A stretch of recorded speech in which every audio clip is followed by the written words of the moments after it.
Buenos días, iglesia. Vamos a la palabra del Señor. Vamos a la carta a los Filipenses. Si no tienes Biblia, acércate a un cristiano que tenga Biblia. Y si eres cristiano y no tienes Biblia, pues muy mal, porque eres un soldado sin armas. Amén. Filipenses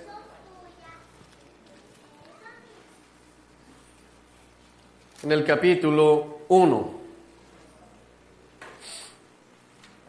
Filipenses capítulo 1. Cuando lo tengas, por favor, me das un fuerte amén. Versículo 25. Filipenses capítulo 1, versículo 25. Amén. Dice así: al estar consciente de esto, estoy convencido de que seguiré con vida para continuar ayudándolos a todos ustedes a crecer y a experimentar la alegría de su fe. Vamos a orar. Señor Dios que estás en el cielo, te damos gracias en esta mañana. Te damos gracias por tu amor, te damos gracias por tu fidelidad, te damos gracias por tu misericordia, te damos gracias por tu presencia en este lugar, Señor. Padre, ayúdanos a cumplir con la tarea que nos has encomendado, Señor, el ayudarnos mutuamente a crecer en la fe y a crecer en la alegría, Señor, de estar en ti. En el nombre de Cristo Jesús, Señor, encomendamos esta palabra, Dios, a tu cuidado. Padre, te suplicamos, Señor, que tomes control de cada vida en el nombre poderoso de Cristo Jesús, Señor, que todo lo que el enemigo esté tratando de hacer para distraernos, Señor, sea quitado en el nombre que está sobre todo nombre, el nombre de Cristo Jesús, nuestro Señor. Padre, clamamos por nuestros niños, los bendecimos y te pedimos, Señor, que traigas tranquilidad sobre cada uno de ellos, que puedan, Señor, ser discipulados conforme lo dice tu palabra desde temprana edad, para que cuando sean mayores no se aparten de ti. En el nombre de Cristo Jesús, Señor, te pedimos, Señor, que todo lo que, Señor, el enemigo quiera hacer en las mentes y en los corazones para, Señor, alejar nuestras mentes de lo que tú nos quieres decir, Señor, sea quitado y podamos experimentar realmente la llenura de tu Espíritu Santo, Señor, que nuestras almas sean cambiadas, transformadas nuestra manera de pensar, Señor, a través de la renovación de nuestra mente. Dios, pongo mi vida delante de ti y junto con todos mis hermanos en la fe oro para que unjas mi vida, Señor, y no permitas que yo hable palabra de hombre, sino que pueda hablar única y verdaderamente tu palabra, Dios, porque para eso estamos aquí. No hemos venido a escuchar sabiduría humana, no hemos venido a escuchar anécdotas de hombre, no hemos venido a que nos entretengan, hemos venido a buscar tu palabra y adorarte en comunidad. En el nombre de Cristo Jesús, amén y amén. Es importante entender cuál es el propósito que tenemos al venir a este lugar en la mañana de hoy. El apóstol Pablo, en esta carta a los Filipenses, es claro cuando dice que desea continuar ayudando a toda la iglesia de Filipos a crecer y a experimentar la alegría de su fe, a crecer en la fe. Y crecer en la fe no significa que ya no tengamos ningún temor o que ya no tengamos problemas. Por el contrario, podemos tener más problemas. Pero crecer en la fe significa que crecemos en el conocimiento de la palabra de Dios, porque la fe viene por el oír la palabra de Dios. Amén. Crecemos en el conocimiento bíblico y eso nos ayuda a enfrentar las situaciones que vamos viviendo día tras día, y el tener la certeza de que la palabra de Dios es verdad produce alegría en un corazón, así este corazón se encuentra atribulado, así el corazón se encuentre lleno y enfrentando problemas de cualquier clase. Podemos tener la certeza de que Dios tiene el control, porque eso es lo que dice su palabra. Amén. Y teniendo claro esto, vamos a continuar con nuestra serie de estudio del Éxodo. Seguimos en Éxodo, entendiendo y aplicando lo que Dios enseña en el Éxodo del pueblo de Israel y qué significado tiene para nosotros como iglesia en este tiempo. Porque nosotros como iglesia espiritualmente también nos encontramos en Éxodo. Recordemos que nuestro Cordero, el Cordero de Dios, celebró esa Pascua, se ofreció en sacrificio, y desde ese momento hemos salido de Egipto y ahora nos encontramos rumbo a nuestra tierra prometida que no se encuentra en ningún lugar de este planeta. Nuestra tierra prometida es la nueva Jerusalén. Amén. Hacia allá es que vamos caminando. Y vamos al capítulo 32 del libro del Éxodo para mirar una nueva lección. Creo que, si no me falla la memoria, esto es Éxodo parte 10. Éxodo parte 10. Bueno, no me falla todavía la memoria. Éxodo 32 y es Éxodo parte 10, Éxodo parte 10, el regreso parte 1. Vamos allí. El mensaje de hoy tiene 2 partes, así que está pendiente para el próximo domingo también. Éxodo parte 10, el regreso, la primera parte, capítulo 32. ¿Lo tenemos? Dice la Escritura: cuando los israelitas vieron que Moisés tardaba tanto en bajar del monte, se juntaron alrededor de Aarón y le dijeron: vamos, haznos dioses que puedan guiarnos. No sabemos qué le sucedió a ese tipo Moisés, el que nos trajo aquí desde la tierra de Egipto. Presten atención, por favor. Para ubicarnos, Moisés se encuentra en la cima del monte Sinaí. Está reunido en una reunión del más alto nivel. Ahí no hay cumbre de las Américas que valga, no hay grupo G7. Estaba reunido ni más ni menos que con el creador del universo, el Señor Dios Todopoderoso, quien le había llamado a la cima del monte para entregarle la ley, para entregarle los mandamientos por los cuales su pueblo se debía regir, los principios, los preceptos que Dios tenía para su pueblo, a fin de mostrarle a toda la humanidad que el pueblo del Señor era un pueblo santo, un pueblo apartado, un pueblo guardado con especial cuidado por el Señor. Ahí se encontraba Moisés. Dice la palabra en los capítulos anteriores que Moisés subió, y en el momento en que Moisés llega a la cima del monte, la nube, una nube de gloria, cubre el monte y ellos están abajo esperando a ver qué va a suceder. Ahora nos dice aquí el versículo 1, que Moisés tardaba tiempo en bajar. Moisés se había demorado. Exactamente, Moisés duró 40 días, es lo que dice la Escritura. 40 días duró Moisés en el Monte Santo, 40 días en la presencia del Señor Dios Todopoderoso, quien le entregó las tablas de la ley, escritas por la misma mano de Dios. Eso dice la Escritura, escritas por el mismo dedo de Dios, algo tremendo.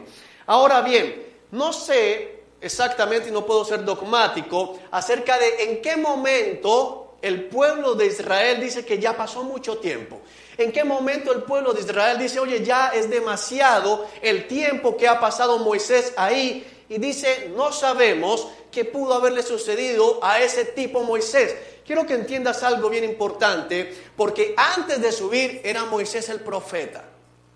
Antes de subir era Moisés nuestro líder. Pero cuando Moisés sube y se demora, ya no es Moisés nuestro profeta, sino Moisés ¿qué? Ese tipo. Es decir, ¿un qué? Uno más, un cualquiera. Ese tipo de hecho, la palabra tipo es despectiva, ¿no?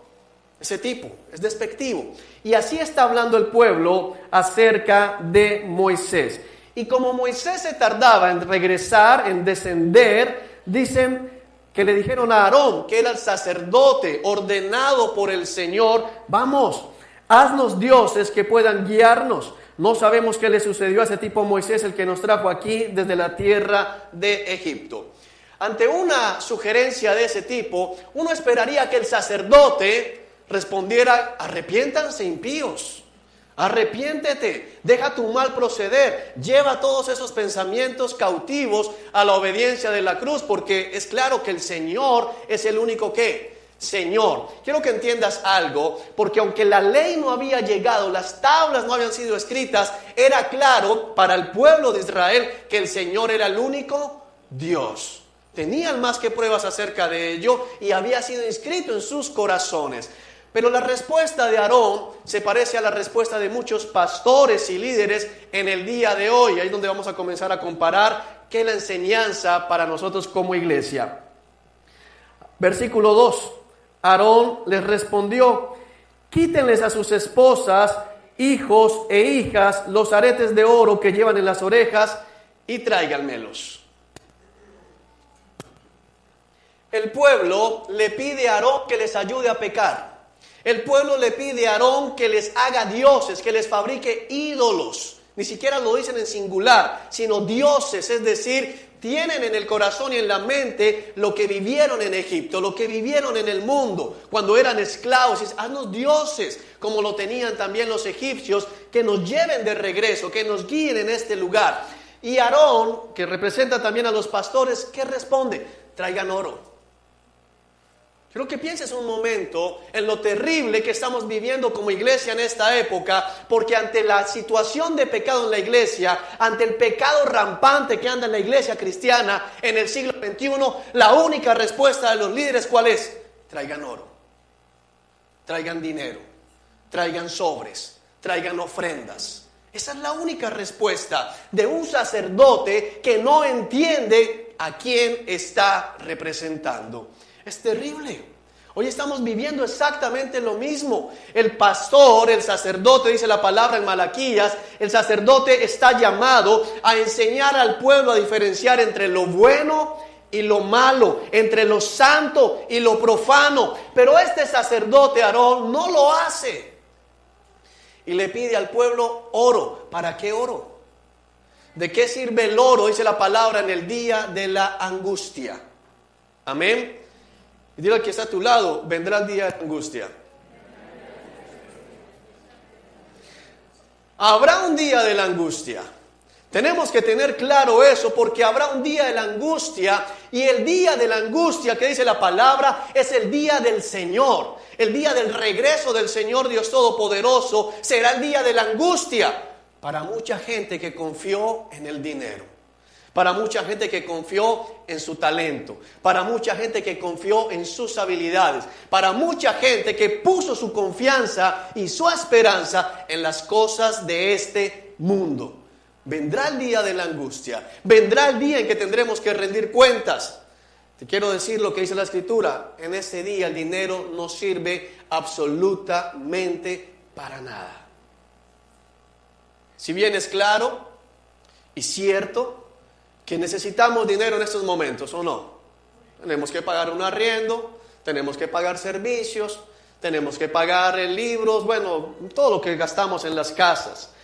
Pero para la salvación, para llevarnos a la tierra prometida, el dinero no sirve para nada. Sin embargo, Aarón lo que pide son ¿qué? Oro. Despojen. Hoy tenemos un pueblo despojado. Igual que sucedió con el pueblo de Israel. Se despojan de sus joyas, se despojan del oro para fabricar dioses. Versículo 3. Uno podría esperar que entonces alguien en el pueblo fuera sensato y dijera: oye, ¿cómo se te ocurre pedir oro? Pero el versículo 3 dice algo tremendo. Todos se quitaron los aretes que llevaban en las orejas y se los llevaron a Aarón. Entonces Aarón tomó el oro, lo fundió y lo moldeó hasta darle la forma de un becerro. Es importantísimo esto que está diciendo aquí la Escritura, porque dice literalmente que Aarón toma el oro y lo funde. El oro no se funde al baño de María. Es decir, hubo que hacer una preparación. Seguramente construyeron un horno para poder fundir, porque no eran unos areticos, había bastante. Recuerda que los israelitas a la salida de Egipto despojaron a los egipcios. Les entregaron ellos todas las joyas que tenían. Así que era bastante lo que tenían para fundir. Lo funden y lo moldean. No sé si alguno conoce muy por encima el proceso de moldeamiento del oro. Se tienen que hacer moldes, donde se va metiendo dentro de ese molde el oro líquido, es decir, hirviendo, y luego que se enfríe se retira el molde y queda la figura. Así es que se trabaja el oro. Es decir, que Aarón tuvo que hacer un molde. Hizo el molde de un becerro, no sabemos de qué tamaño, vertió todo el oro líquido en ese molde, esperaron hasta que ese molde, el oro se enfriara, retiraron el molde, seguramente lo pulieron, lo lijaron, lo limpiaron, lo brillaron y luego lo presentó al pueblo. Cuando los israelitas, parte B del versículo 3, vieron el becerro de oro, exclamaron: oh Señor, líbrame de la idolatría. ¿Alguno en su Biblia tiene eso? La mía tampoco. Mira lo que dice acá: oh Israel, estos son los dioses que te sacaron de la tierra de Egipto. ¿Sabes? La gente lleva pactos que ofenden al Señor al altar. La gente lleva muchas veces ofrendas que ofenden al Señor al altar. Y luego, cuando en apariencia su vida ha mejorado en algún área de las que estaban pidiendo, dice, ahí están tus dioses que te sacaron. ¿Sabes qué está diciendo el pueblo? Que su Dios eran las posesiones materiales. El becerro de oro para ellos se convirtió en su Dios. ¿Cuántos becerros de oro tiene la iglesia cristiana hoy? ¿Cuántos becerros de oro puedes tener tú en tu casa?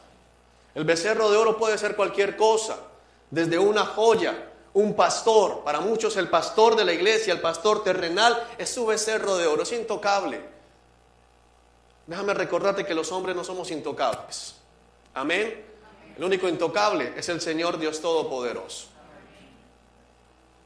La iglesia puede ser un becerro de oro, un ministerio puede ser el becerro de oro, tu esposo, tu esposa, tu hijo, tu hija puede ser el becerro de oro. Hay padres que no disciplinan a sus hijos porque son becerritos de oro. ¿Y quién le pega al becerro? Al becerro se le alaba, al becerro se le adora, al becerro se... Oh, aquí están los dioses que nos sacaron de Egipto.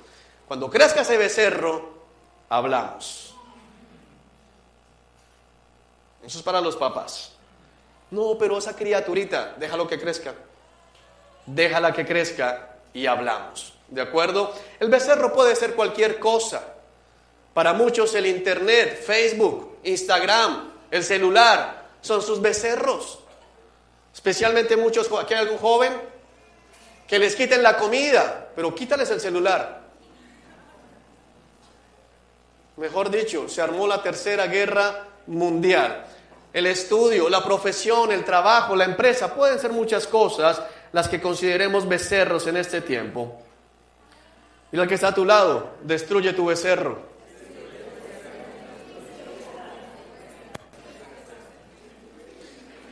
Si el becerro es el celular, no lo destruyas, pásalo, lo podemos donar a algún hermano que sí lo necesite y que no sea para él idolatría. No te estoy diciendo que lo siembres acá, pero hay hermanos que sí necesitan comunicarse. El propósito del celular es comunicarse. Comunicarse únicamente. No voy a decir cuál otra palabra aparecen algunos allí. Comunicarse únicamente. Al ver el entusiasmo del pueblo, Aarón, versículo 5, edificó un altar frente al becerro. Luego anunció, mañana celebraremos un festival al Señor. Quiero que pienses en lo absurdo de esto. Dice que Aarón vio que el pueblo se entusiasmó. Claro, hubo entusiasmo. El pueblo vio el becerro de oro, seguramente brillaba. Piensa en el sol, dándole a ese becerro de oro, haciéndolo brillar tal vez desde la distancia. Tal vez algún israelita lejos en ese momento dijo, Dios mío, y llegó allá pensando que era la gloria de Dios. Y era el becerro de oro. Había emoción en el pueblo y Aarón, el sacerdote, se emocionó al ver la reacción del pueblo. ¿Sabes? Se ha hablado muchos hombres que pastorean iglesias, con muchos líderes que pastorean iglesias, y cuando les digo, ¿cómo puedes seguir haciendo lo que estás haciendo si es contrario a la palabra? Dice, no puede estar mal porque el pueblo le encanta. Que al pueblo le encante no significa que sea de Dios. De hecho, te puedo asegurar que la mayoría de las cosas que al pueblo le encanta van contrario a la palabra de Dios. Esa es la verdad. Porque nuestra carne desea lo que es contrario al Espíritu. Eso dice la Escritura. Dice la palabra del Señor que el Espíritu y la carne están en contraposición. El uno desea lo que es contrario al otro. Amén. Papás que le permiten a sus hijos jugar con tablas y con todo esto 20 horas al día. No, pero vieran lo feliz que es el niño. Claro, eso no significa que sea bueno. Si dejas que un niño escoja la dieta, ¿sabes de qué se va a alimentar? De helados, de bombombones, de chitos, de colombinas. Y va, pero mira lo que feliz es. Nos vemos en 2 meses en el médico. ¿O no? Que sea feliz, que le agrade a la carne, no significa que sea bueno. Tenemos que entender esto porque mucha gente piensa que si una congregación crece mucho, tiene que estar el Espíritu de Dios allí. No, puede ser todo lo contrario. Puede ser que sea algo tan carnal que la carne quiere estar allí. Esa es la verdad. Ahora, ¿significa que toda congregación grande es mala? Tampoco. La iglesia de Jerusalén, al primer día de fundada, después de que el Señor derramó el Espíritu Santo en Pentecostés, pasó de 120, más o menos, de acuerdo a la Escritura, tomando unas cuentas bien conservadoras, a ser prácticamente de 12,000 en un solo día. No es el tamaño, lo importante es por qué están yendo, porque esa gente fue en búsqueda del Señor. ¿Qué están buscando muchos hoy? El becerro de oro. La solución a sus problemas terrenales. Mañana celebraremos un festival al Señor. ¿Cómo puedes celebrar un festival al Señor con un becerro de oro en la mitad? Eso es precisamente lo que está pasando hoy. Exactamente igual. Y mucha gente cree que tienen el becerro de oro en la mitad de la sala, porque tal vez pienses que estamos hablando del Señor, hablando de las congregaciones. Quiero recordarte algo. Tu casa es una congregación. Cada hombre en este lugar que tenga esposa es un pastor. Su rebaño es una persona. Y si tiene hijos, son 2. Y si tiene más, y más, y más. Ese es su rebaño primario. Cada casa es una congregación.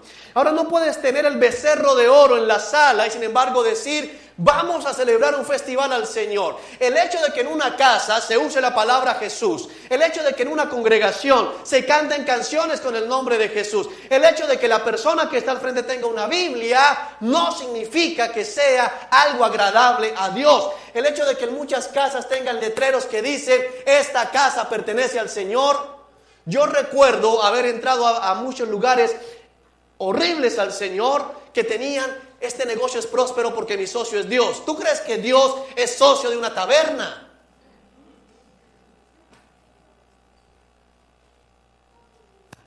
Festival al Señor con el becerro de oro. Es tremendo, ¿no? Para muchas familias el becerro de oro es de 32 pulgadas. Piénsalo un poquito, digiérelo, bota el becerro. ¡No! ¿Te das cuenta? No, y lo siguen pensando, ¿no? ¿Cómo se le ocurre? Ese es el becerro de muchas casas. Aquí hablamos de santidad. ¿Y qué habla el televisor? Aquí hablamos de honrar al Señor. ¿Y qué programas están viendo nuestros hijos? ¿Cuántas personas que llevan tiempo en esta congregación todavía ven novelas? Algunos tienen la mirada fija, a mí no me miren, no me miren, no me miren. ¿Qué enseñan esas novelas? ¿Cuál es ese becerro que tienes en tu casa, que tienes en tu vida y que todavía te presentas delante del Señor a alabar su nombre? Quiero que pienses en la manera en que Dios percibiría, ese festival, ese culto. Todo gira en torno al dinero, pero cantamos 3 canciones al Señor, el Señor está entre nosotros. No, no es verdad. No es un festival al Señor. Es un festival pagano donde se nombra al Señor. Son 2 cosas diferentes y de eso abundan. Muchas canciones que yo cantaba cuando no era creyente, que invitaban a la infidelidad, en medio de la canción el cantante decía, porque soy como Cristo. Eso es lo mismo. Muchos nombran a Jesús en medio de canciones que son barbáricas, espiritualmente hablando. Versículo 6. Temprano, a la mañana siguiente, el pueblo se levantó para sacrificar ofrendas quemadas y ofrendas de paz. Después todos celebraron con abundante comida y bebida y se entregaron a diversiones paganas. Mira qué perfecto festival al Señor. A comer, a beber y entregarse a diversiones paganas. No dice la Escritura qué tipo de diversiones paganas. Lo único claro es que eran diversiones ¿qué? Paganas. Es decir, contrario a ¿qué? A lo santo. Contrario a lo que la palabra de Dios ordena, contrario al propósito de Dios, contrario al corazón de Dios. Es lo que estamos viviendo en este tiempo, al interior de muchas congregaciones y en muchas vidas. El Señor le dijo a Moisés: baja ya de la montaña, tu pueblo, el que sacaste de la tierra de Egipto, se ha corrompido, que pronto se apartaron de la forma en que les ordené que vivieran. Fundieron oro, se hicieron un becerro, se inclinaron ante él y le ofrecieron sacrificios y andan diciendo: oh Israel, estos son tus dioses que te sacaron de la tierra de Egipto. Lo más terrible, presten atención por favor, lo más terrible del becerro de oro es que Dios está viendo. Lo más terrible es que Dios está viendo. Te puedo asegurar, como dice la Escritura, que todo lo oculto algún día saldrá a la luz. Amén. Si estás haciendo cosas encubiertas, nadie en la congregación sabe, nadie en la familia sabe, llegará el día en que se sabrá. Pero cuando llegue ese día, se sabrá por otra gente. Pero en el momento en que lo haces, Dios ya lo supo. Dile al que está a tu lado: Dios ya sabe. El Señor sí le puede decir a uno: lo sé todo. Se puede acercar a tú y decir: lo sé todo. Él lo sabe todo. ¿Qué pasaría si Dios ahorita te habla y te dice: lo sé todo? ¿Qué dirías? Señor, ¿sabes que te amo? O dirías: ay, perdóname, lo sé todo. El Señor lo sabe todo. El Señor vio lo que estaban haciendo. Estaba con Moisés entregándole la ley. Estaba con Moisés entregando las tablas que representarían el modelo a seguir, el comportamiento esperado por su pueblo. Y ya se habían torcido. Ya habían levantado un becerro de oro. Ya lo habían fundido. Ya lo estaban adorando. Y diciendo que esos eran los dioses que los habían sacado de Egipto. Ten eso ahí guardado para entender lo que quiere decir el Señor.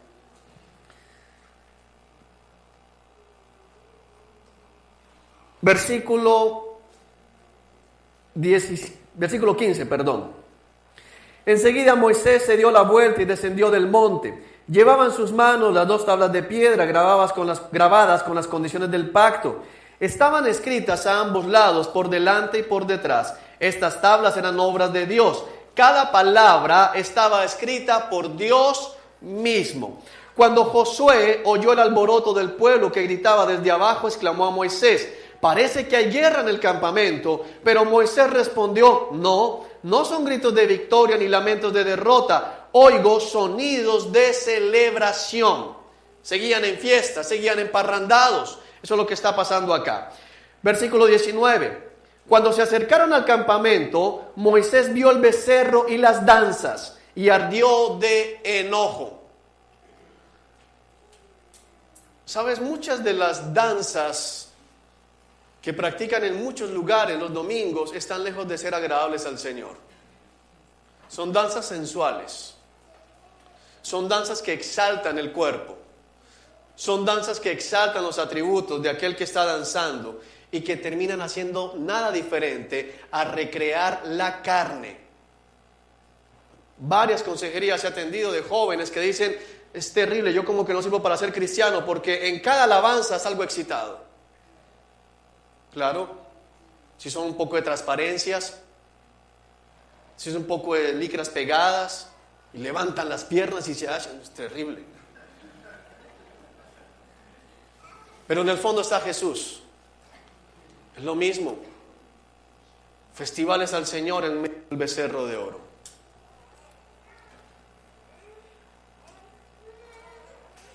Tomó el becerro, versículo 20, que habían hecho y lo quemó. Luego lo molió hasta hacerlo polvo, lo arrojó al agua y obligó a los israelitas a que la bebieran.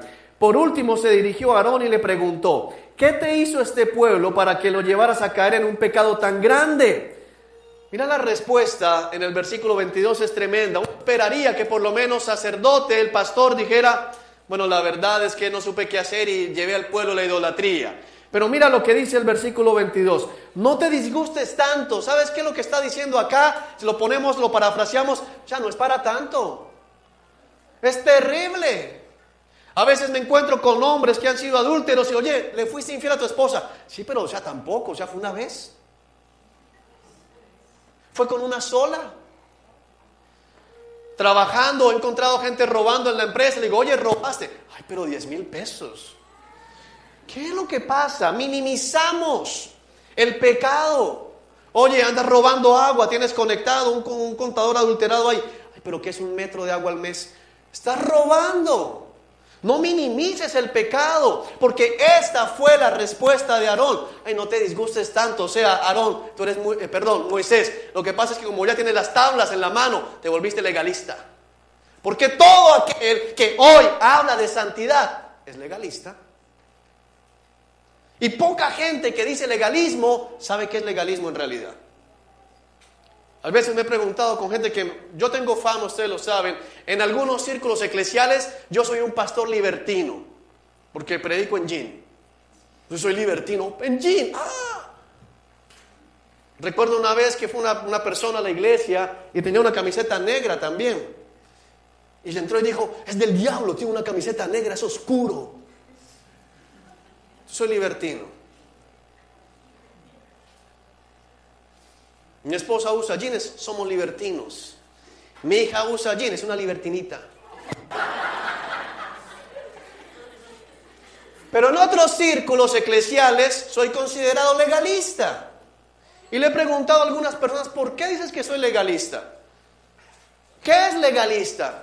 Bueno, legalista es que quiere siempre andar haciendo las cosas correctas. Alguien me escribió, o le escribió a alguien de aquí una vez, oye, andar buscando ser perfectos como el Señor es pecado. ¿Sabes qué dice la Escritura?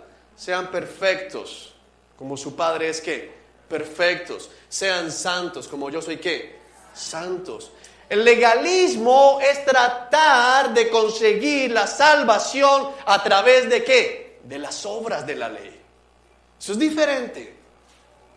Y poca gente sabe realmente qué es el legalismo. El legalismo tiene que ver con tomar doctrinas humanas, ideas humanas y sumarlas a la palabra de Dios. Como hicieron los fariseos. Impusieron el rito de lavarse las manos antes de comer. Era para los sacerdotes únicamente cuando iban a ministrar. Y ellos dijeron, oye, pero está buena, pongámosla ¿para qué? Para todo el mundo. Y el que no lo cumpla lo expulsamos. Eso es legalismo. Pero vivir conforme a la palabra de Dios no es legalismo, no es radicalismo, es cristianismo básico. Porque es lo que se espera de nosotros. Si somos creyentes y creemos que esta es la palabra de Dios, pues vivo conforme a la palabra de Dios. Eso es básico, eso no es legalista. Esa fue la respuesta de Aarón. Eso fue lo que Aarón intentó decir a Moisés. Moisés, ya eres legalista. No, pues bajaste el más santo de Israel, Moisés. Claro, como estuviste en la presencia ya 40 días, ahora ¿cómo te decimos? Te adoramos. Mira, es tremendo, porque ese es el pensamiento del grueso de la iglesia cristiana en el día de hoy.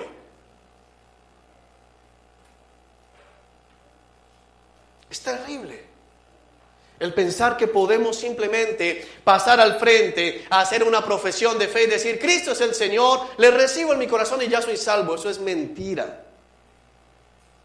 Quien es salvo vive y anda como Jesús anduvo. Eso dice la primera carta de Juan. Los que son de Dios deben andar como Jesús andó. Ahora, cuando dice como Jesús andó, no significa cómo andaba el Señor, pasito tuntún, o andaba así para... No, está hablando de ¿qué? De su manera de vivir. Y Jesús no andaba de borracho, como dicen algunos. Jesús no andaba de glotón. Lo acusaron de glotón y borracho, pero no era ningún glotón ni ningún borracho. Amén. No te disgustes tanto, mi Señor, contestó Aarón. Tú sabes bien qué mala es esta gente. ¿A quién le echó la culpa? ¿Al pueblo? Sí, es verdad. El pueblo le propuso a Aarón eso, pero ¿qué tenía que hacer el sacerdote? ¿A quién le vas a echar la culpa mañana de tu hijo cuando esté en las drogas? No, tú sabes que mi hijo es un vicioso. Sí, pero ¿quién le permitió eso? No, tú sabes cómo es mi esposa de temperamental. Sí, pero ¿quién falló en la casa como sacerdote? Sí, tú sabes, siempre vamos a buscar a quién echarle el pato. Pero si estás en posición de alguna autoridad, te va a ser demandada esa autoridad. ¿Amén? ¿Amén? Eso es lo que está diciendo la Escritura acá. Ellos me dijeron, presta la atención a este relato, es tremendo. Ellos me dijeron, haznos dioses que puedan guiarnos. No sabemos qué le sucedió a ese tipo Moisés, el que nos trajo aquí desde la tierra de Egipto. Así que yo les dije, los que tengan joyas de oro que se las quiten. Cuando me las trajeron, no hice más que echarlas al fuego y salió este becerro. Hay un poquito de diferencia entre el relato de Aarón y el relato de lo que realmente sucedió, que fue lo que Dios dijo. Quiero que entiendas que Dios le dijo a Moisés lo que había pasado. Porque esa es normalmente la respuesta. O sea, piensa un poquito en lo que Aarón trató de hacer. Bueno, sí, el pueblo salió con esa. Yo fallé en que les recibí las joyas, pero lo que pensé fue, las tiré al fuego. Uno se imagina eso cuando lee ese pedacito nomás. Las tiré al fuego, ¿y qué pasó en el fuego? Se fue levantando un becerro. Se fue creando solo. Eso fue lo que salió. O sea, yo no hice nada. Yo únicamente me fui con la secretaria en el carro y... ¿En un motel? No sé. Yo únicamente abrí la caja registradora de la empresa y... ¡ay, billetes! Yo únicamente vi el contador del gas y ¡ay! Se paró. ¡Qué raro! Yo únicamente me senté en el computador y estaba diciendo, a ver, Google, páginas pornográficas. No sé. No, sí sabes. Aarón sabía. Dile al que está a tu lado, sí sabes. No se codeen, no se peguen, solamente dile si sabes. Hasta ahí.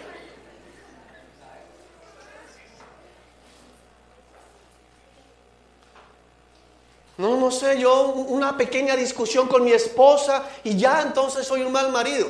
Le ha pegado, la ha empujado, la ha estrujado, la ha gritado. Y ahora me dice que mal marido.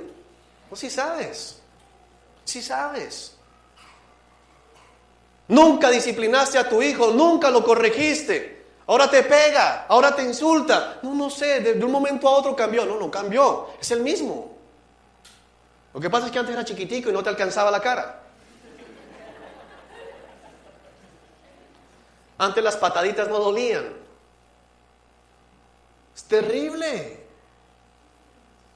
Eso es lo que está diciendo la palabra de Dios. Ahora, ¿sabes qué sucede cuando la iglesia mundana escucha esto? Se molesta. Porque no quieren aceptar que hay pecado. Porque no quieren aceptar. Hay una diferencia muy grande entre echar oro al fuego y que salga un becerro, y entre tomar el oro, fundir el oro, hacer un molde, echar el oro líquido allá, esperar que se enfríe, quitar el molde, pulir el becerro y adorarlo. Dos cosas bien diferentes, bien distintas. Y de hecho eso es consecuente con la palabra de Dios cuando dice que el pecado tiene un proceso. El pecado se alberga en el corazón, se engendra en el corazón, se va incubando en la mente y luego da luz al pecado, y el pecado produce muerte. Nadie peca de la noche a la mañana así nomás. Nadie. Hay un proceso. No sé por qué el Señor me insiste en el tema del adulterio, pero nadie es adúltero de la noche a la mañana. Nadie cae en fornicación de la noche a la mañana. Ay, no, yo nunca, pero ahí terminé en un motel. No, olvídate. Hubo un proceso. La miraste o lo miraste. La imaginaste. La planeaste. A ver qué pasa. Hay un proceso. El que coge plata de la caja, lo pensó. ¿En qué momento? ¿Cada cuánto revisan la caja? ¿Cada cuánto le hacen arqueo? ¿Cuál es el mejor momento para coger algo? ¿Cuánto puedo coger sin que me pillen? Porque nadie roba en las empresas, todos tienen ¿qué? Autopréstamos, ¿no? Es un préstamo. Un anticipo de la quincena, es un robo. Así de sencillo. Nadie baja el recibo del gas, roba gas.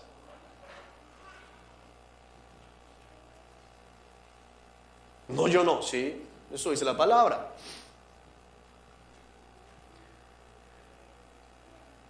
Moisés vio que Aarón, versículo 25, había permitido que el pueblo se descontrolara por completo y fuera el hazmerreír de sus enemigos. Tremendo, porque cuando la iglesia actúa de esta manera, es el hazmerreír del mundo. ¿Tú sabes qué piensa el mundo de la iglesia en el día de hoy? ¿Sabes qué somos para el mundo? El hazmerreír. ¿Tú sabes qué somos para Satanás muchas veces? El hazmerreír. El hazmerreír significa el payaso. ¿Por qué es un payaso? ¿Cuál es el trabajo de un payaso? ¿Hacer qué? Hacer reír. Muchas de las cosas que hoy se están haciendo en el nombre del Señor no son más que payasadas. Hazme reír. El enemigo mira y se ríe. El enemigo mira y se burla. Porque el pueblo llamado a ser santo está en idolatría. Y esa idolatría inmediatamente ¿qué produce?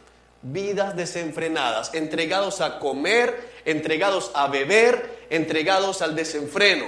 Su Dios, como dice la Escritura en otro pasaje, es el ¿qué? El vientre. La satisfacción de lo terrenal.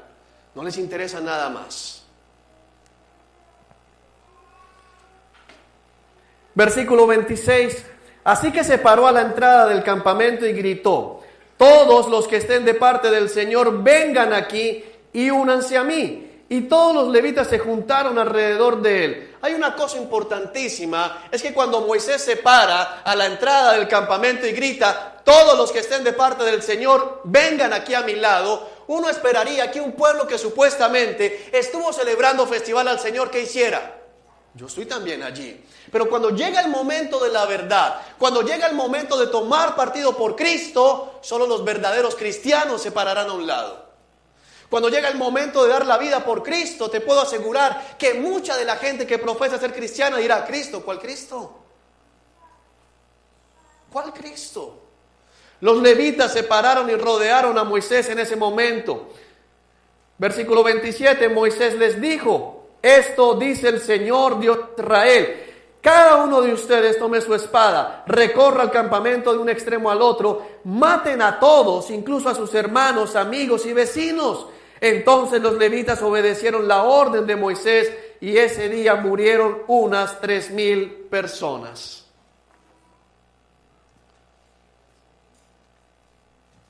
Bueno, ese es el Dios del Antiguo Testamento, que era un Dios iracundo. Dios es el mismo de ayer. Amén.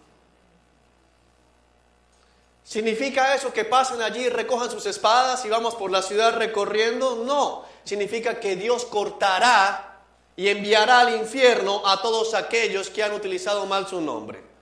A todos aquellos que se han burlado y han tomado la gracia de Dios como excusa para pecar. Aquellos que de boca confiesan al Jesús, pero en sus corazones Jesús no es nadie. Aquellos que han convertido a Jesús en un becerro más, un ídolo, como el Señor nos regaló un mensaje hace unos meses, un ídolo llamado Jesús. No es Jesús, es un becerro de oro al que se le ha puesto el nombre de Jesús. Porque el Jesús que mucha gente adora no es el Jesús de la Escritura. El Jesús que mucha gente tiene en el imaginario colectivo no es el que aparece en los evangelios. Mucha gente no sabe que Jesús dijo las cosas que dijo. No se imaginan a Jesús diciendo esas palabras tan fuertes. No se imaginan a Jesús hablando de la manera en que habló, anunciando lo que habló. Mucha gente cree que Jesús no enviará a nadie al infierno. La palabra dice que habrá infierno literal. Y la persona que más habla del infierno en toda la Escritura es Jesús. El 90% de las referencias bíblicas acerca del infierno salieron de la boca de Cristo cuando estaba en su ministerio terrenal. Pero mucha gente no sabe eso, porque se confían únicamente con lo que les dice el pastor, el libro que está de moda, y no van a la Escritura. Por eso el pueblo se pierde, por falta de conocimiento. Oseas 4:6. Ahora, ¿qué tiene que ver con la iglesia? Puedes decir, bueno, solamente esos apartes. El título del mensaje se los dije al inicio, ¿no? Sí, el regreso parte 1. Éxodo parte 10, el regreso parte 1. ¿El regreso de quién? La Biblia en el Antiguo Testamento utiliza varios personajes para hacer tipología de Cristo, es decir, para mostrarnos lo que Cristo ha de hacer. Moisés es tipo de Cristo en varios aspectos. Moisés es el que saca al pueblo de Egipto, como Cristo nos sacó a nosotros del Egipto espiritual. Moisés guía al pueblo a través del desierto. Nosotros somos guiados a través de este desierto de la vida espiritual por el mismo Espíritu de Cristo, el Espíritu Santo de Dios. Amén. Moisés es tipo de Cristo también en este pasaje en que va al monte a traer la justicia. Moisés se demora en venir. Es importante que entendamos esto porque esta escena del becerro de oro le habla a la iglesia cristiana el día de hoy del regreso de Cristo, de la venida, de la segunda venida del Señor Jesucristo a juzgar a la tierra, a juzgar a todos los hombres. Habrá un día de angustia, habrá un día de retribución, un día donde Cristo volverá. Para los que estamos en Cristo será un día de alegría. Pero para aquellos que están fuera del Señor será un día de mucho sufrimiento, un día de muchas angustias, un día donde serán retribuidos con el pago justo de su iniquidad, con el pago justo de su maldad, con el pago justo de su terquedad. Amén. No muchos convencidos. Amén.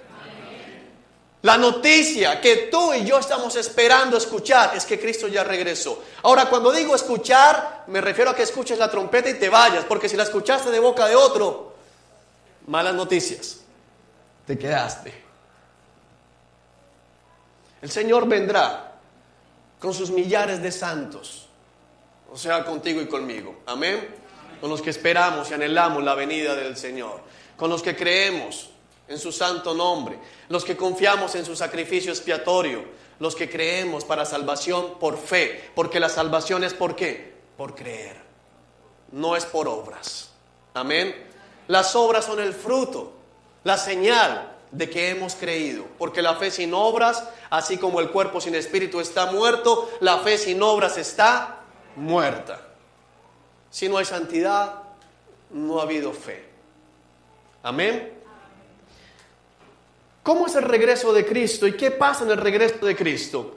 La iglesia temprana, es decir, la iglesia del primer siglo, tenían la esperanza, sabían que el regreso de Cristo podía ser inminente. Por ahí le mandé a algunos un video esta semana donde el pastor estaba predicando y decía, el regreso de Cristo puede ser en un mes, puede ser en una semana, puede ser y ¡fum! Se fueron. Llegó Cristo. La iglesia temprana tenía la expectativa de que Cristo iba a venir en ese mismo instante, que ellos iban a estar vivos todavía. El apóstol Pablo dice, nos iremos con él. El apóstol pensaba que iba a estar en el grupo, que iba a ser arrebatado al cielo, aún sin haber experimentado la muerte. Tenían la idea, tenían la esperanza de que el Señor iba a venir inmediatamente. Tú y yo como iglesia debemos vivir con la misma expectativa. Amén. Esperando al Señor en cualquier momento, porque el Señor podría venir justo en este instante. Tenemos que vivir una vida de santidad para que cuando el Señor venga por nosotros podamos irnos realmente junto con Él. Esperar que el Señor se aparezca en cualquier momento. Sabes, cada vez que yo me voy a dormir, pienso, Señor, será hasta la noche.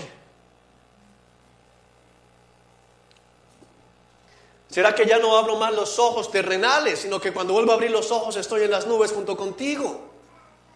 Y hay alegría en mi corazón, y hay expectativa en mi corazón. Y me lleva a arrepentirme, y me lleva a decir, Padre, si hay algo, perdóname. Dios, porque yo quiero irme contigo. Ese es el motivo por el cual sigo la vida que sigo. Y cuando me levanto pienso, ¿será hoy el día? Y cada cosa que hago, la hago pensando ¿en qué? En que en cualquier momento el Señor podría llegar. Ahora bien, dice la Escritura aquí en el versículo 1, cuando los israelitas vieron que Moisés tardaba tanto en bajar del monte, le dijeron a Aarón, ¿qué fue lo que llevó a los israelitas a hacerse el becerro de oro? La tardanza de Moisés. 40 días fue lo que tardó en total. No sabemos cuánto tiempo llevaba ahí, pero sí te puedo decir que la tardanza, como lo ven algunos, la demora, como lo piensan otros, en la llegada del Señor, en la venida, la segunda venida del Señor, los lleva a ser becerros de oro. Los lleva a vivir vidas desenfrenadas. Deja una marca aquí en Éxodo 32 y acompáñame a Mateo capítulo 24 para que entendamos el paralelo de lo que el Señor nos dice como iglesia en la mañana de hoy. Evangelio según Mateo, en el capítulo 24. ¿Lo tenemos? El capítulo 24 del Evangelio de Mateo está hablando acerca de la segunda venida. Versículo 1. Cuando Jesús salía del terreno del templo, sus discípulos le señalaron los diversos edificios del templo, pero él les respondió: ¿ven todos esos edificios? Les digo la verdad, serán demolidos por completo, no quedará ni una sola piedra sobre la otra. O como dice la Reina Valera, no quedará piedra sobre piedra. Más tarde, versículo 3, Jesús se sentó en el monte de los olivos. Sus discípulos se le acercaron en privado y le dijeron: dinos cuándo sucederá todo eso, qué señal marcará tu regreso y el fin del mundo. Una pregunta válida, una pregunta que estaba en el corazón de los apóstoles, de los discípulos. Dijeron: Señor, ¿y cuándo vas a volver? Acabas de decir que no va a quedar una piedra sobre piedra. El templo que estaba en ese momento para adoración al Señor era un templo construido por Herodes, un templo majestuoso, un templo que tenía incrustaciones de piedras preciosas en todas las paredes. Era la mejor obra, de acuerdo a historiadores en arquitectura, que había en la humanidad en ese momento. Era la más esplendorosa.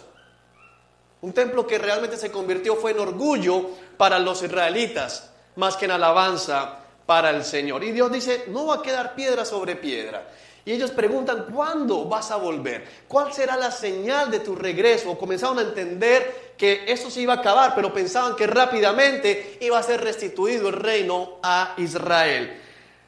Todo el capítulo 24 el Señor habla de esas señales, pero en el día de hoy nos interesa mirar de lo que dice el Señor que va a suceder acerca de su regreso. Miremos en el versículo 42, Versículo 42 del capítulo 24.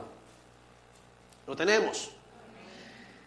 Así que ustedes también deben estar alerta, porque no saben qué día vendrá su Señor. Entiendan lo siguiente: si el dueño de una casa supiera exactamente a qué hora viene un ladrón, se mantendría alerta y no dejaría que asaltara la casa. Ustedes también deben estar preparados todo el tiempo, porque el Hijo del Hombre vendrá cuando menos lo esperen. Un sirviente fiel y sensato es aquel a quien el amo puede darle la responsabilidad de dirigir a los demás sirvientes y alimentarlos. Si el amo regresa y encuentra que el sirviente ha hecho un buen trabajo, habrá una recompensa. Les digo la verdad, el amo pondrá a ese sirviente a cargo de todo lo que él posee. Pero ¿qué tal si el sirviente es malo y piensa: mi amo no regresará por un tiempo? Y comienza a golpear a los otros sirvientes, a parrandear y a emborracharse. El amo regresará inesperadamente y sin previo aviso, cortará al sirviente en pedazos y le asignará un lugar con los hipócritas. En ese lugar habrá llanto y rechinar de dientes.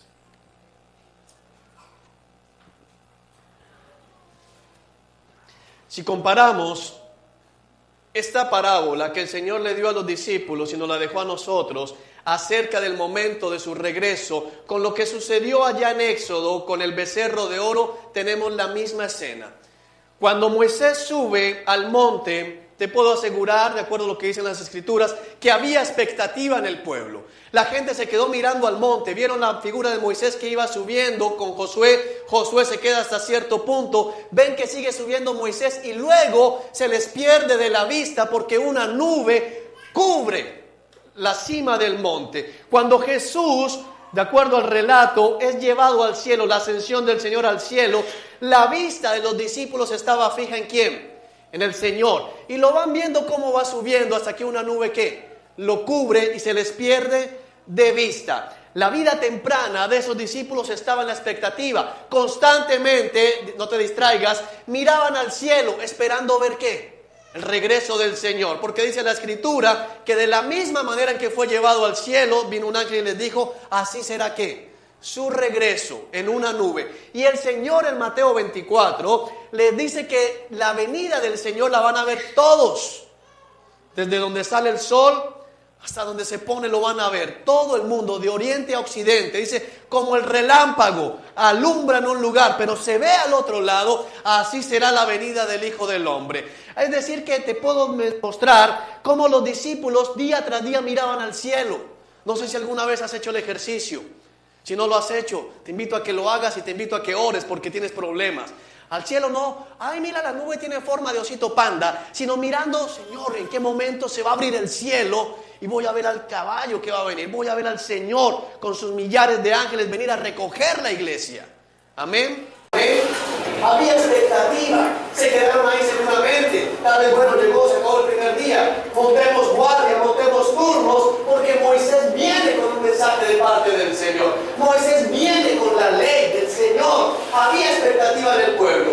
Tal vez un día, 2 días, una semana. Y comienza ya a decir, oye, ¿vas a ir al monte a mirar? No, ve tú. ¿Para qué vamos todos? Que vaya uno y nosotros nos quedamos aquí haciendo otras cosas. Tal vez a los 15 días vamos, pero ¿para qué tanto tiempo hay? Turnémonos, o sea, hagamos unos de 2 horas, de 3 horas, hasta que llega el momento en que se cansan de esperar el regreso de Moisés y se entregan al mundo.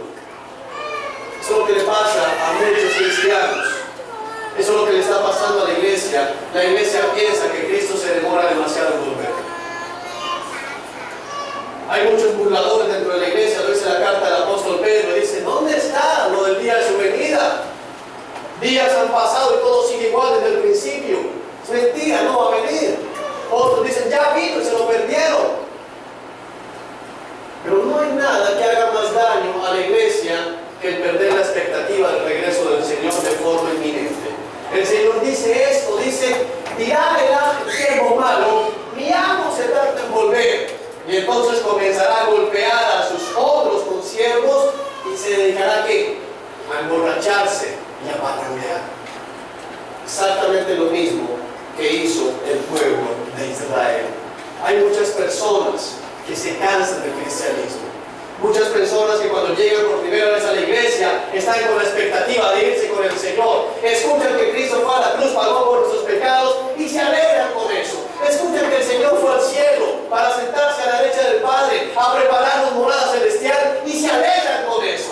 Escuchan que Jesús volverá para llevar la iglesia y llevarnos a estar en el cielo con Él y se alegran con eso y quitan toda la maldad de sus vidas, sacan todo aquello que les pueda ser tropiezo para vivir una vida santa. Pasan semanas, meses, años, décadas y entonces comienzan a decir, tampoco, vamos a cogerla ¿qué? Al principio no se quieren perder ninguna reunión de la iglesia. Vamos a abrir la puerta para revisar si la corriente está conectada. No quiero estar ahí. Después comenzamos a pensar, pero en verdad hay que reunirnos tantas veces a la semana. Lunes, sábado, domingo. Quieren que uno estudie el lunes, que lea la Biblia el martes. Y mira que eso fue lo que pensaron los israelitas. Al contrario, la palabra dice, el día de salvación está más cerca ahora que cuando le conocimos y le escuchamos por primera vez. Hay 2 maneras en que yo puedo mirar el regreso de Cristo. En decir, se ha tardado 12 años, o en decir, estoy 12 años más cerca. Yo estoy 12 años más cerca del regreso de mi Rey. Amén. Esa es la diferencia. Pero mucha gente comienza a volver atrás, comienza a concentrarse, porque tal vez diga, bueno, yo no me emborracho. Es importante que entiendas que lo que dice la Escritura en eso es que se dedicaron ¿a qué? A la celebración. La palabra aquí en Mateo 24 dice que cuando el Hijo del Hombre venga, cuando Cristo venga, será como en los días de Noé. La gente se casaba, se daba el casamiento, hacía negocios. Es tremendo que el día que el diluvio vino sobre la tierra, había gente diciendo, sí, acepto. No alcanzaron a la luna de miel. Se les vino el diluvio encima. Y no se dieron. Así será. ¿Qué está diciendo el Señor? ¿Que está malo casarse? No. ¿Qué está diciendo el Señor? ¿Que está mal trabajar? No, como lo vamos a ver en la segunda parte de este mensaje. Pero nos está diciendo algo tremendo, que es, cuidado con lo que estás haciendo. Cuidado con lo que estás viviendo, iglesia. Cuidado con dedicarte y decir, el Señor se tarda mucho, yo me voy a dedicar a vivir la vida buena y al final ¿qué? Me arrepiento. Porque finalmente llevan 2 siglos, van 21 siglos, 2000 años, 2 milenios, y no ha venido. ¿Quién me dice que no me puedo gozar ese domingo? Me lo gozo y me arrepiento de lunes. Como hay muchos cristianos carnavaleros, ¿no? ¿No conoces? Yo conocí. Para andar carnaval y no tiene el miércoles de ceniza, sino el miércoles de consejería. ¿Qué hago ahora que no tengo para pagar el arriendo? ¿Qué hago ahora que no tengo para pagar los libros? ¿Qué hago ahora que mi esposa no me quiere hablar? Hay un engaño en medio de la iglesia. El engaño de pensar que podemos volver a la vida de pecado. El engaño de decir, no sabemos qué le pudo haber pasado a Cristo. Eso es lo que mucha gente cree, aunque no lo dice. La verdad es que no lo sé. O sea, sí, dicen ahí que Cristo viene, que Cristo viene, que Cristo viene. Y lo tienen a uno asustado con que Cristo viene. No deben asustar con que Cristo viene. Que Cristo venga es la mejor noticia para la iglesia. Amén. Ese es el motivo por el cual yo sigo aquí predicando. Porque Cristo viene. Alguna vez me dijo, no, tú eres un pastor terrorista, todo que Cristo viene, que Cristo viene. Si Cristo viene. Ahora, si para ti es un terrorismo, arrepiéntete. Arrepiéntete. Porque si a ti te produce terror la venida del Señor, la venida del Cordero, es porque no estás en la lista de invitados. Porque que Cristo venga es lo mejor. Escuché un pastor de esos megapastores, mega seguidos, con mega páginas, con todo mega, diciendo que los pastores que predicamos, que los cristianos que estamos hablando de que Cristo viene y deseando la venida de Cristo, somos unas ratas en medio del mundo. Somos como las ratas que cuando el barco se va a hundir, saltamos primero. Somos unas ratas cobardes, dijo este tipo. Si el humilde gusta, no que me llamen rata, pero que me voy con el Señor, me voy con el Señor. Ahora la palabra dice que habrá una corona reservada para los que anhelan su venida.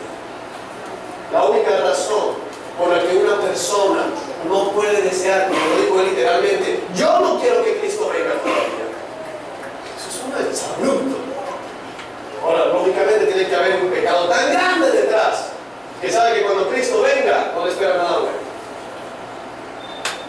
Pero para ti, si eres verdadero creyente, porque como lo decía Spurgeon, aquí hay cizaña seguramente, hay que separarse.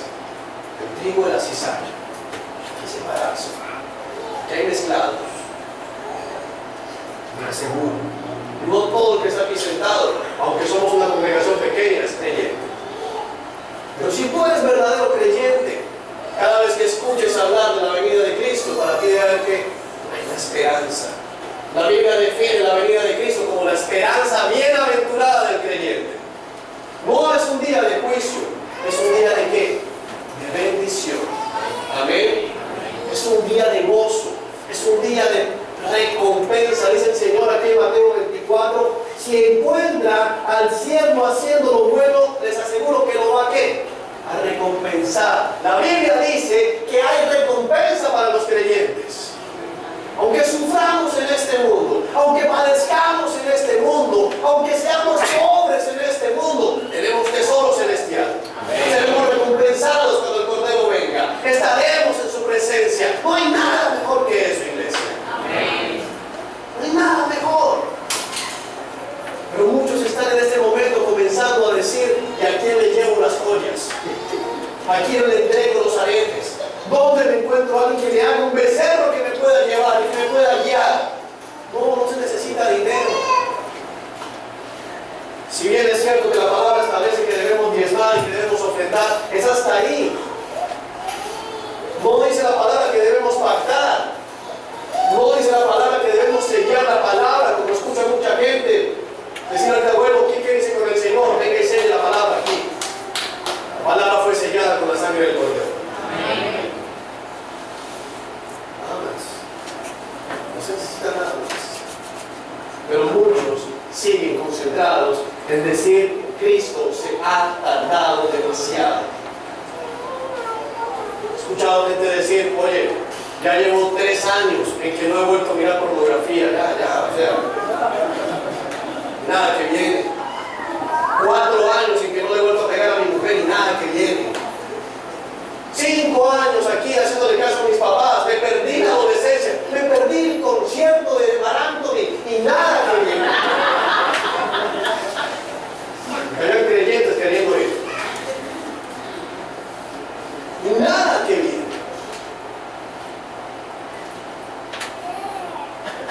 Esto viene. De que viene, viene. Y cuando venga, es mejor que nos encuentre haciendo lo correcto. Amén. Vamos a orar, iglesia. Señor Dios que estás en el cielo, te damos gracias, Padre. Te damos gracias por tu amor. Te damos gracias por tu misericordia. Te damos gracias por tu fidelidad. Te damos gracias porque tú has sido realmente, Señor, bueno con nosotros. En el nombre de Jesús oro en esta mañana, especialmente por todos aquellos que al escuchar de tu venida se sienten preocupados, por todos aquellos que al escuchar de tu venida sienten indiferencia. Oro por ellos, Dios. Oro por ellos para que tu Espíritu Santo les toque. Oro por ellos para que tu Espíritu Santo ministre sus corazones y sus mentes. Porque no somos los hombres los que podemos salvar.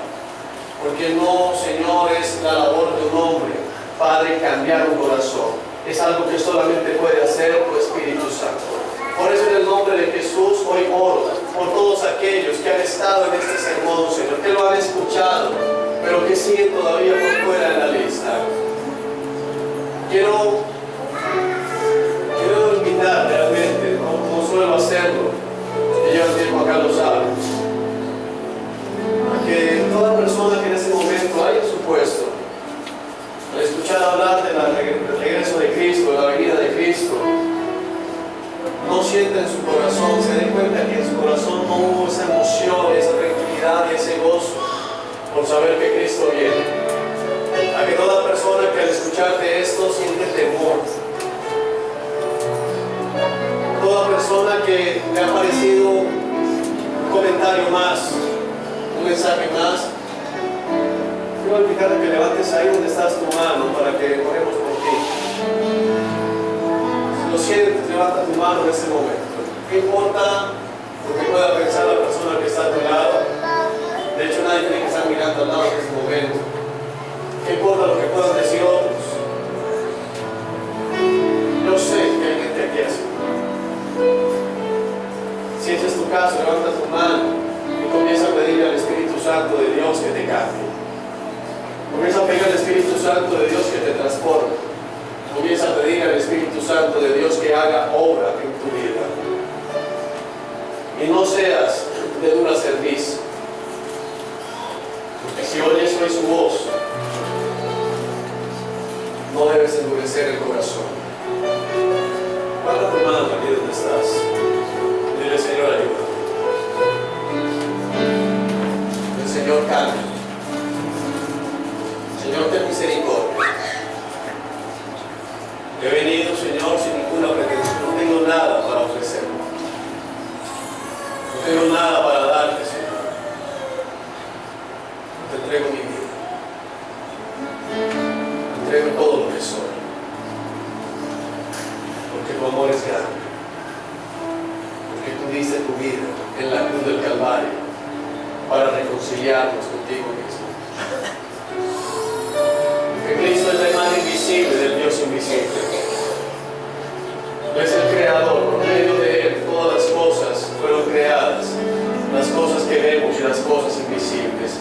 Aún los poderes celestiales fueron creados por Él. Porque en Cristo Jesús Dios estaba reconciliando al mundo consigo mismo. Y el Señor desea reconciliarse contigo en el día de hoy. Este mensaje no es de juicio. Este no es un mensaje para asustar a nadie. Este es un mensaje de amor.